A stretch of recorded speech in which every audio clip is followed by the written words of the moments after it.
Assalamualaikum warahmatullahi wabarakatuh.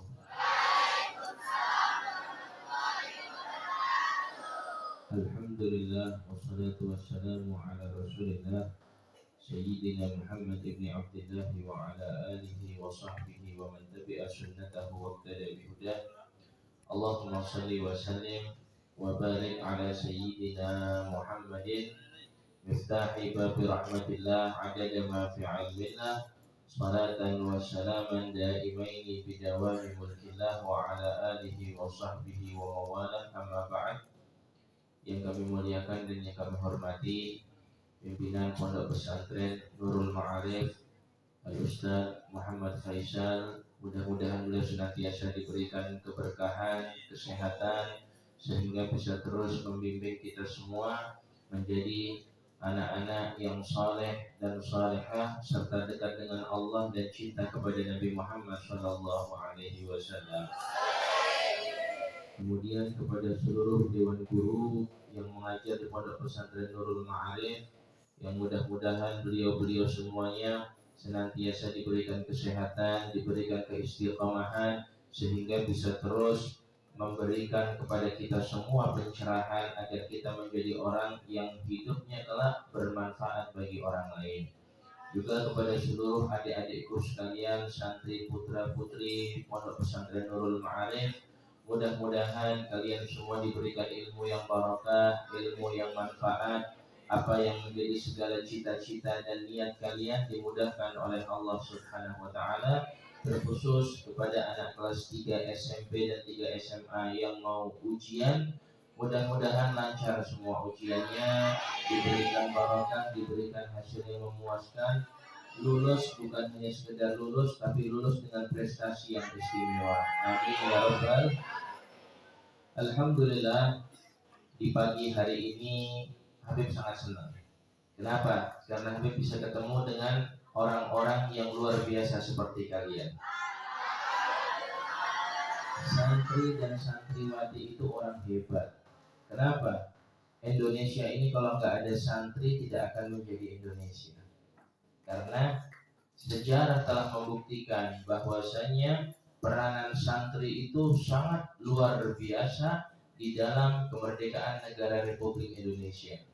Makanya ketika dulu kita pernah mendengar istilah yang namanya resolusi jihad. Itu di belakang itu semuanya santri semuanya.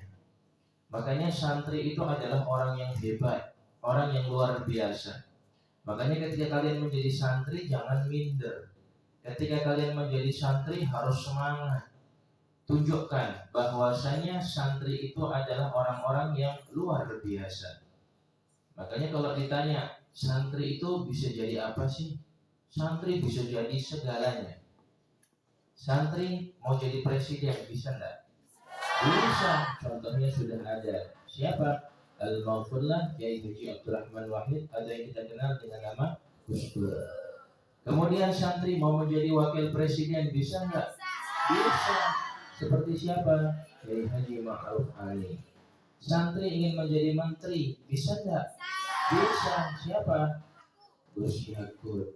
Ya, seperti beliau Gus Yakut, ya, Gus Muhaimin, dan masih banyak lagi. Santri ingin menjadi polisi, santri ingin menjadi tentara, ingin menjadi dokter, ingin menjadi pengusaha, bisa. Dan lebih bisa lagi, santri itu menjadi kiai, menjadi ustadz atau menjadi ustadzah. Lebih bisa lagi. Makanya sebagaimana yang tertera di situ tulisan itu tuh. Itu tulisan yang singkat tapi luar biasa. Khairun nas ahsanuhum khuluqan wa anfa'ahum linnas. Sebaik-baik manusia itu yang akhlaknya bagus dan paling bermanfaat untuk manusia yang lain. Itu motivasi dalam diri kita. Makanya jadi apapun kita, yang penting kita ini jadi orang yang manfaat hidupnya untuk orang lain. Kemudian yang memiliki akhlakul karimah, akhlak yang bagus. Caranya bagaimana? Caranya dengan mulai kita di pondok pesantren ini melakukan hal-hal yang baik, melakukan hal-hal yang bermanfaat. Ketika kita berada di pondok ini, Yang pertama yang harus kita lakukan apa? Sabar. Ilmu itu mendapatkannya butuh proses, nggak sebentar. Ilmu itu lama, ya. Dulu Habib waktu mondok berapa tahun? Ada yang tahu nggak? Ada yang tahu nggak? Berapa? Yang lain? Habib dulu mondok 15 tahun, ya. 15 tahun mondok. Itu pun 15 tahun nggak dapat apa-apa, ya. Kenapa? Karena ilmu itu semakin kita gali, semakin dalam ilmu itu. Ilmu itu bagaikan lautan yang sangat luas yang tidak bertepi. Makanya ketika kalian mondok, gunakan waktu kalian dengan sebaik-baik mungkin. Sabar di dalam menuntut ilmu ketika berada di pondok. Memang terkadang kita merasakan jenuh, kita merasakan capek, kita merasakan letih, dan itu manusiawi. Tetapi harus kita lawan semuanya. Makanya dalam kitab Ta'limu Ta'lim itu dikatakan bahwasanya kita tidak akan mendapatkan ilmu kecuali dengan 6 hal. Satu diantaranya sabar. Karena sabar itu adalah kunci untuk menjadi orang yang sukses.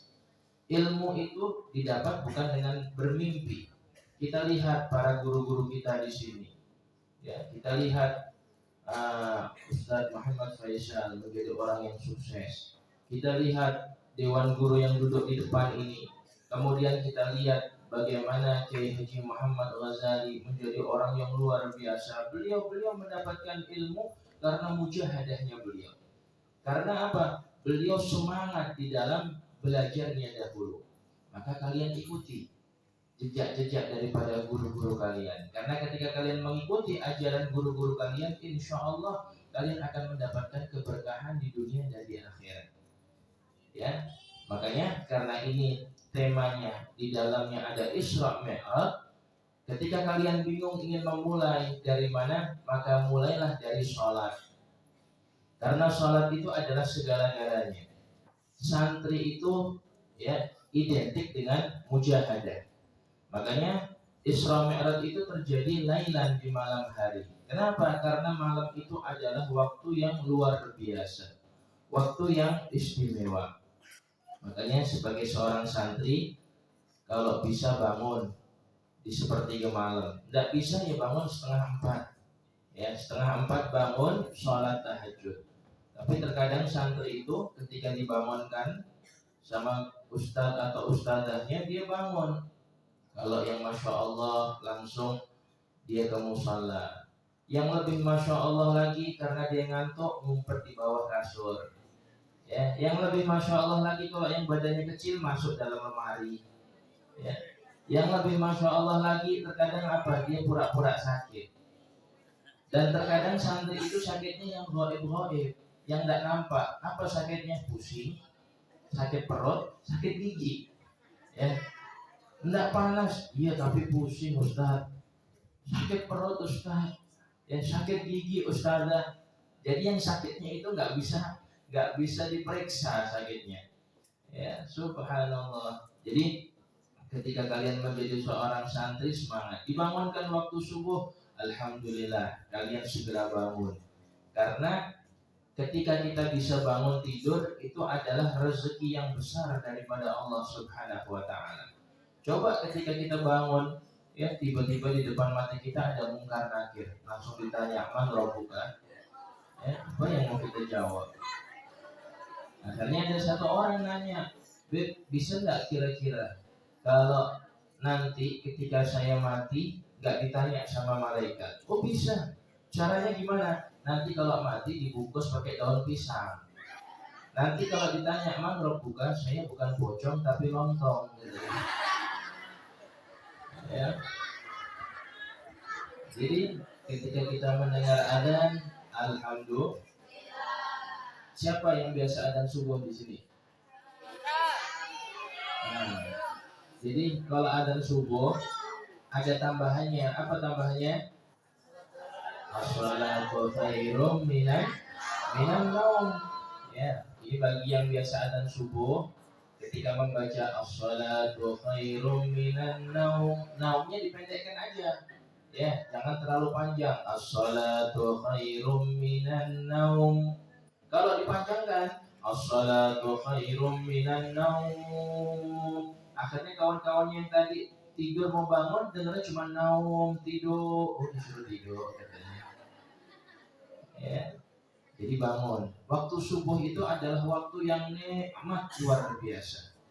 Bahkan Nabi Muhammad di dalam doanya itu mendoakan orang-orang yang bangun di waktu subuh. Allahumma barik ummati fi bukuriha. Ya Allah, berkahi umatku yang mau bangun di waktu subuh. Bangun di waktu subuh. Ketika kita bisa bangun di waktu subuh, alhamdulillah. Kita bisa sholat berjamaah, alhamdulillah. Karena udara pagi itu luar biasa, udara yang bersih. Bahkan kalau kita menghafal pelajaran, menghafal Al-Quran, atau murojaah daripada pelajaran-pelajaran kita di waktu subuh, itu masuknya cepat. Ya, masuknya cepat. Kenapa? Karena ketika subuh itu kita masih fresh. Ya. Begitu juga terkadang kebiasaan santri. Kebiasaan santri itu terkadang kalau belajar kapan? Kalau cuman ujian. Ya. Kalau tahu, ya lama soalnya mondok. Jadi itu kebiasaan Habib itu ketika mondok. Ya, belajarnya kalau cuman ujian, belajar kebun satu malam. Ya, jadi besok ujian, wah malam ini belajar. Jadi biar tidak ngantuk pesan kopi, biar tidak ngantuk gorengan satu kresek di depan dia. Alhamdulillah, ya habis kopi sama gorengannya. Belajarnya satu lembar pun belum dapat. Ya, habis itu ya dia tidur. Besok mau ujian gimana? Udah tawakal aja sama Allah. Ya, minta ya Allah semoga saya dapat nilai 100. Tidak belajar dapat nilai 100, mimpi. Ya. Ya, orang sukses itu harus capek. Ya, orang kalau mau sukses harus capek. Orang kalau mau berhasil itu dia harus berkorban. Orang kalau mau menjadi orang hebat harus dimulai dari hal-hal yang tidak enak. Makanya Sayyidina Abdullah bin Abbas, salah satu daripada ponakannya Nabi, itu beliau berkata, "Dzuliltu taliban fa'uzziztu matluban." Ketika dulu aku waktu belajar, aku itu hina. Dalam artian bagaimana? Semua waktu diatur. Kemudian sehabis itu nggak boleh bawa handphone, nggak boleh keluar sembarangan tanpa izin. Waktu tidur diatur, waktu sekolah diatur, semuanya diatur. Tapi subhanallah, setelah selesai, fa'uzziztu matluban, dicari akhirnya. Kenapa? Karena ilmu ini mahal. Ya, ilmu ini mahal, nggak sembarangan orang bisa mendapatkan ilmu. Ya, termasuk juga ilmu yang kalian pelajari pada saat ini adalah ilmu fikih. Itu sangat penting karena itu langsung bersentuhan dengan syariat. Ya, utamanya adalah ilmu tentang sholat. Penting. Kalian belajar arkanus shalah, kalian belajar tentang mubtilatus shalah, ya, kemudian kalian belajar tentang furudul wudu, mubtilatul wudu, sunanus shalah dan sunanul wudu. Itu kalian pelajari, ya. Ketika kalian mempelajari itu semua, ya, akan semakin dekat kalian dengan Allah Subhanahu wa taala. Salat ada ilmunya. Gak bisa sholat main sembarangan aja. Sampai ada satu orang ini dia gak pernah belajar ilmu agama. Akhirnya apa? Suatu ketika dia menikah. Ya, orang ini menikah, perempuan ini menikah. Kebetulan perempuan ini namanya Mbak Hamidah namanya. Nikah dapat seorang laki-laki namanya Mas Amin namanya. Akhirnya nikah mereka berdua. Akhirnya setelah selesai pernikahan ibunya pesan, Hamidah, kamu kalau manggil suami kamu jangan sekali-kali menyebut namanya dengan langsung nama. Panggil pakai panggilan abang katanya. Oh iya, akhirnya udah. Yang kedua, kalau nanti suamimu memanggil kamu, ya langsung datang ke hadapan suaminya. Iya ibu siap. Akhirnya udah, ibunya pulang, suaminya ini ngajak sholat. Ayo kita sholat. Sholat udah. Ketika sholat membaca surat Fatihah. Allahu Akbar. Baca surat Fatihah. Ghairil maghdubi alaihim waladdallin. Akhirnya dia bingung. Tidak boleh manggil pakai nama kata dia. Akhirnya apa? Abang. Ya.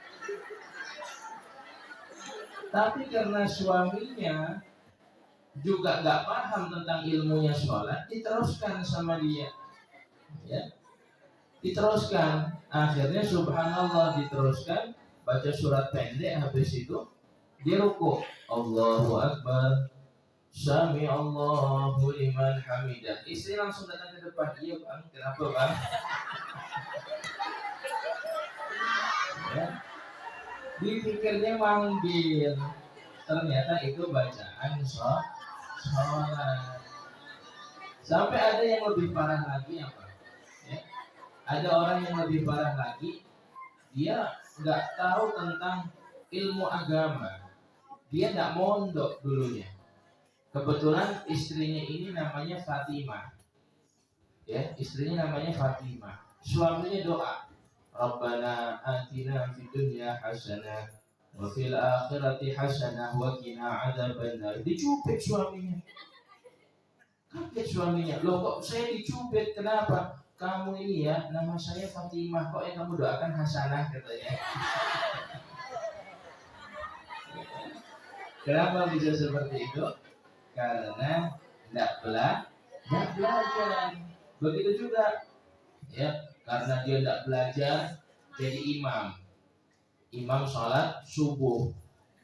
Sholat subuh ada tambahan apanya? Kunut. Dia tanya, pakai kunut enggak? Pakai. Ditanya lagi kunutnya panjang atau pendek?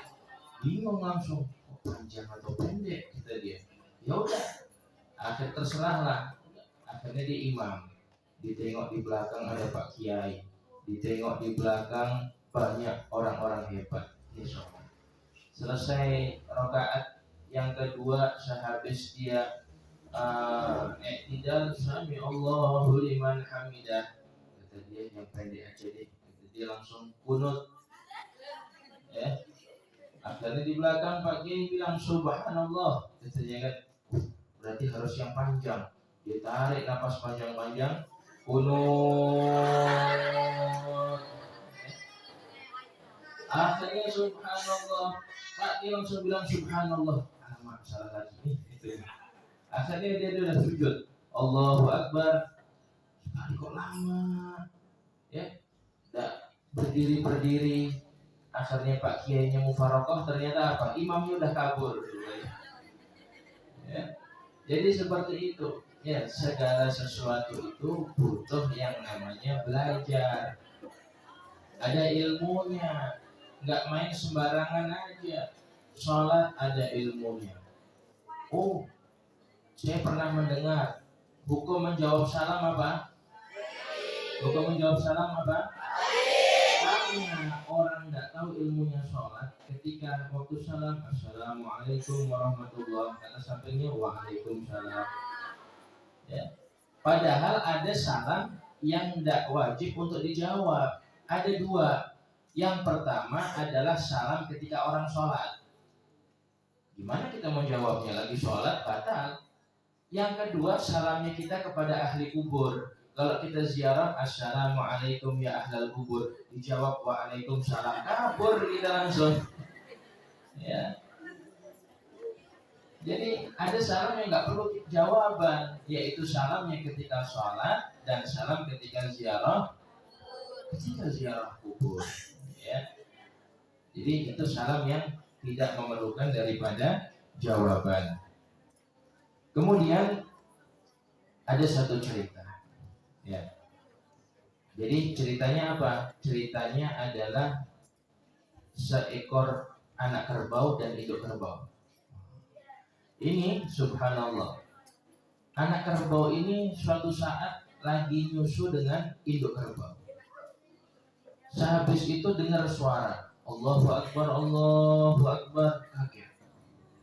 Suara apa tuh, Mak? Maknya jawab, oh itu suara adzan, Nak. Apa itu adzan? Adzan itu adalah panggilan sholat. Kita nggak sholat? Enggak, Nak, kita kan kerbau. Ya. Habis itu dengar lagi orang lari, ya, lari. Tanya lagi anak kerbau ini, mereka mau kemana, Mak? Kok kelihatannya terburu-buru? Oh, mereka itu mau ke masjid, mau sholat. Kita tidak sholat. Enggak, Nak, kita kan kerbau. Habis itu dengar lagi suara, Allahu Akbar, Allahu Akbar, asyhadu an la ilaha illallah, asyhadu anna Muhammadar Rasulullah. Kaget, itu suara apa, Mak? Oh, itu suara qomat. Qomat itu adalah panggilan bahwasanya sholat sudah akan dimulai. Kita nggak sholat, Mak. Enggak, Nak, kita kan kerbau. Ketika orang lagi sholat semuanya di masjid, di seberang ada orang yang lagi nongkrong ketawa-ketawa nggak sholat. Akhirnya anak kerbau nanya, Mak, itu siapa mereka, Mak? Kok mereka malah nggak sholat, mereka malah ketawa-ketawa? Kata induk kerbau, oh itu bapaknya kerbau, Nak. Ya, makanya kalau di dalam asrama kalian ada satu kawan kalian yang disuruh sholat susah benar, maka kalian tidur sama siapa? Kalian tidur sama siapa? Satu asrama susah sholatnya semuanya, udah dibangunkan tapi tidak bangun. Yang tidur di asrama siapa? Makanya sholat ya, karena sholat itu subhanallah, nikmat sholat itu. Ya, siap untuk sholat berjamaah? Siap yang putra untuk sholat berjamaah? Karena ketika kita di pondok itu enak sebetulnya. Sholat itu bisa selalu berjamaah. Karena orang kalau sudah bisa sholat berjamaah, pahalanya lebih banyak daripada yang sholat sendiri. Luar biasa. Mari kita bersama-sama kita baca sholawat, ya. Kita sholawatan. Pokoknya kita niatin dengan sholawat yang kita baca, semuanya akan diberikan kemudahan oleh Allah Subhanahu wa Ta'ala. Amin ya Rabbal. Amin tadakuri jiranin bidi salami. Amin tadakuri jiranin bidi salami. Mazas jam'an jaramin muqnatin bidami. أم حبت الريح من تلقاء كاظمة وأومض البرق في الظلماء من إظمي يا رسول الله سلام رفيع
الحسنى بحرمته وأمتنا في طريقته والمعافاة من الفتن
Tapi syaratnya semuanya harus baca. Setuju?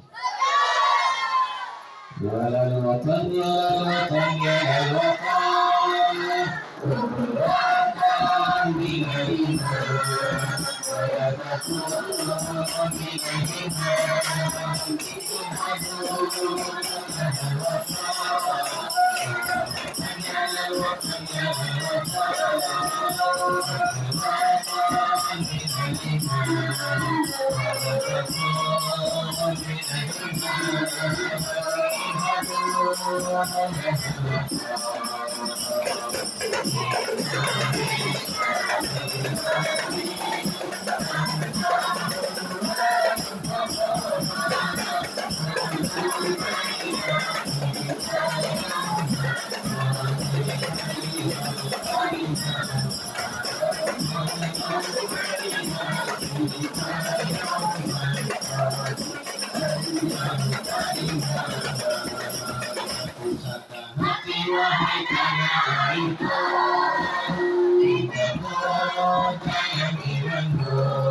Allahumma salli wa sallim ala sayyidina wa maulana Muhammadin ala nabiyyi Allahi sallallahu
Dari kami, dari makan dan sekali, dari mana semboyan kami, NKRI.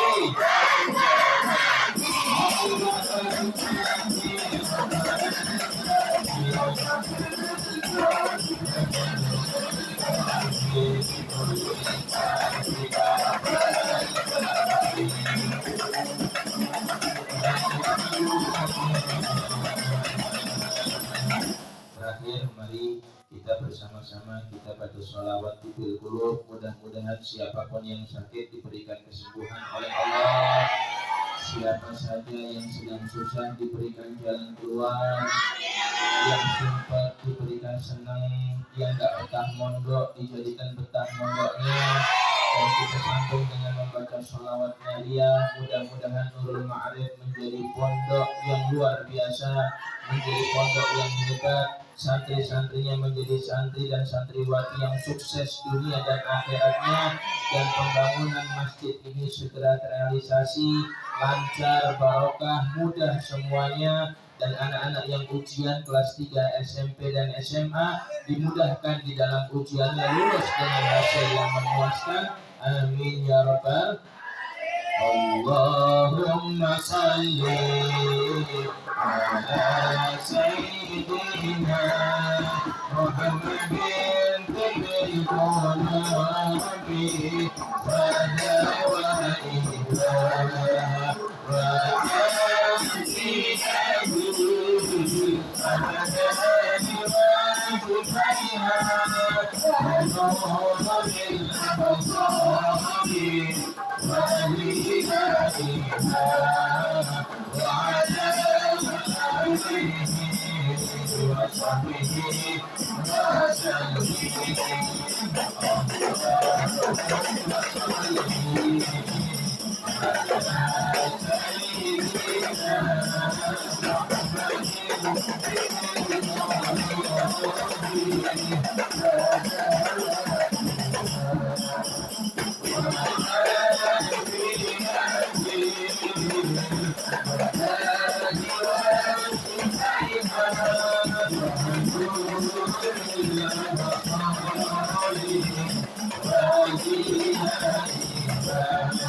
والسلام على سيد المرسلين سيدنا مولانا محمد وعلى اله وصحبه اجمعين يا اول الاولين ويا اخر الاخرين ويا ذا القوة المتين ويا رحم المساكين ويا ارحم الراحمين يا ارحم الراحمين يا ارحم الراحمين يا ربنا يا ربنا يا ربنا يا ربنا يا ربنا بالمصطفى اقبلنا اجب دعوانا اللهم اجعل جمعنا هذا جمعا مرحوما تفرقا من بعده تفرقا معصوما لا تجعل اللهم فينا ولا منا ولا حوالينا شقيا ولا محروما ولا أنت بك مطرودا اللهم ارزقنا الإشارة والبشارة والبركة والسهالة والجمالة والرعاية والحماية والتوفيق وسعادة الدارين سلمنا يا الله من الآفات والفتن والمحن ومن شر الشياطين والجن والإنس وأيدي الحاسدين والطاغين وقلوب الحاسدين اللهم ببركة اقرأ الصلاة على النبي محمد صلى الله عليه وسلم سلمنا وسلم حاجتنا وسلم مقاصدنا وسلم مطالبنا واجعلنا مع الأبرار يا عزيز يا غفار يا رب العالمين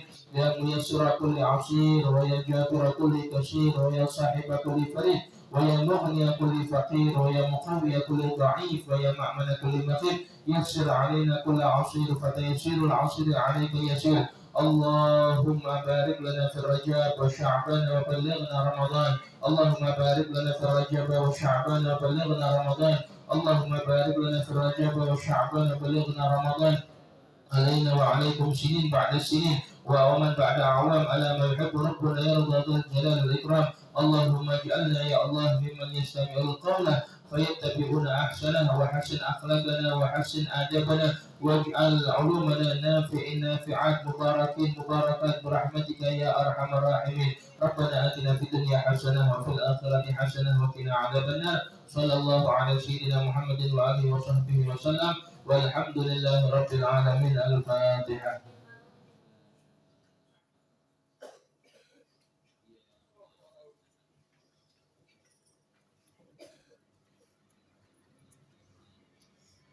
Kurang lebihnya mohon maaf. Wallahul muwaffiq ila aqwamit thoriq. Assalamualaikum warahmatullahi wabarakatuh.